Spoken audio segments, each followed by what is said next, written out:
आज के इस वीडियो में हम देखेंगे कि टीबी क्या है। टीवी नहीं, टीबी। टीबी के बारे में सारी जानकारी हम आपको देने वाले हैं, तो आपको वीडियो को आखिर तक देखना है और समझना है कि आखिर टीबी है क्या। टीबी का पूरा नाम ट्यूबरकुलोसिस, और यह टीबी का जो इतिहास रहा है ये प्राचीन समय से ही चलता आ रहा है। प्राचीन समय में इस बीमारी को क्षय रोग तपेदिक के नाम से जाना जाता था, और कई राजाएं महाराजाओं की मृत्यु तपेदिक क्षय रोग के कारण हो जाती थी। आखिर यह रोग कैसे होता है? तो यह एक विशेष प्रकार का बैक्टीरिया जनित रोग है जिसे हम जीवाणु कहते हैं। यह एक बैक्टीरिया जिसे माइक्रोबैक्टीरिया ट्यूबरकुलोसिस कहा जाता है, उसकी वजह से होता है।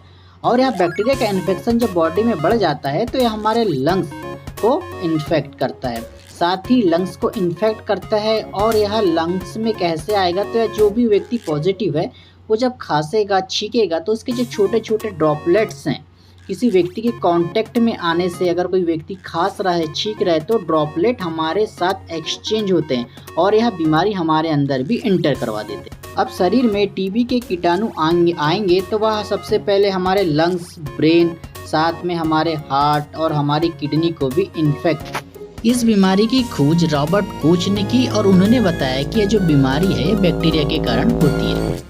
आइए आगे देखते हैं कि कितने प्रकार के टीबी देखने को मिलते हैं।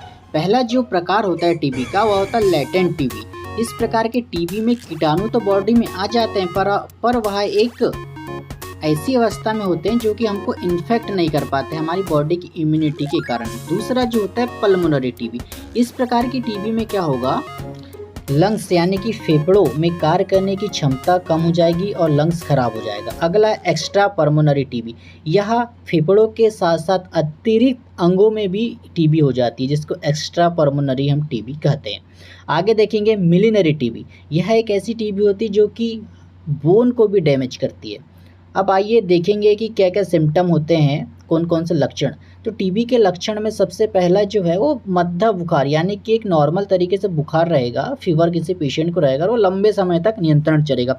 साथ ही सर दर्द, हेडेक, खांसी नियंत्रण चलते रहता है। उसके बाद पेशेंट का अचानक आप देखेंगे कि उनका वेट जो है, वो वजन जो है वो अचानक कम होते जाता है, और पेशेंट खांसते रहता है। खांसने के साथ साथ कई बार उनको खांसते खांसते ब्लड यानी कि वोमिटिंग हो जाती है। उनका जो फेफड़ा है वो डैमेज हो जाता है। अब इस कंडीशन में हम देखेंगे कि कौन कौन से ऐसे टेस्ट हैं जो कि टीबी को आइडेंटिफाई करता है। इसी टेस्ट में कुछ टेस्ट ऐसे होते हैं जो कि माइक्रोस्कोप से अपन टीबी के जो बैक्टीरिया है, माइक्रोबैक्टीरियम ट्यूबरकुलोसिस को कल्चर के माध्यम से देखते हैं माइक्रोस्कोप में कि ये जो बैक्टीरिया है ये ग्रो कर रहा है किसी व्यक्ति के बॉडी फ्लूइड में है या नहीं है।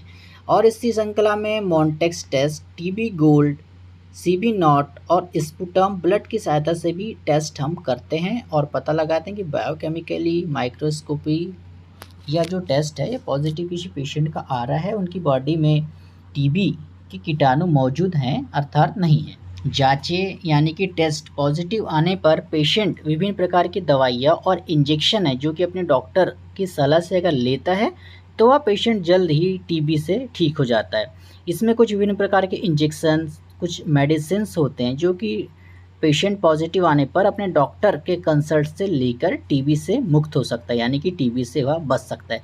और साथ ही कुछ सावधानियाँ और कुछ हाइजीन्स, यानी कि जैसे कि हाथ नियमित तौर पर धो के, कुछ परहेज करके पेशेंट टीबी। आज के लिए इतना ही। Thank you so much. मिलते हैं अगली वीडियो में नए नॉलेज के साथ।